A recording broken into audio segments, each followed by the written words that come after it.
Materreptes, un joc en el que poden participar fins a 6 persones diferents i, com diu el títol, consisteix en assolir reptes matemàtics relacionats amb la numeració bàsica. Cada jugador seleccionarà un color dels cercles grans per a que sigui com si fos el seu formatget del Trivial, i el que han de fer és resoldre de manera correcta cada una de les targetes dels diferents colors per aconseguir tot el formatget.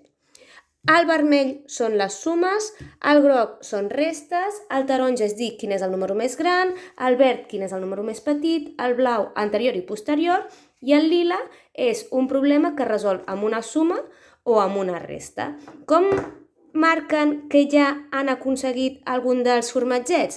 Doncs si fan bé la suma, com que a darrere hi ha la resposta, s'ho poden anar autocorregint mentre juguen, un cop han respost bé, s'ho marquen amb una creu, ho pinten, una estrella, el que vulguin. El primer jugador que aconsegueix respondre bé les 6 targetes dels 6 colors diferents guanya.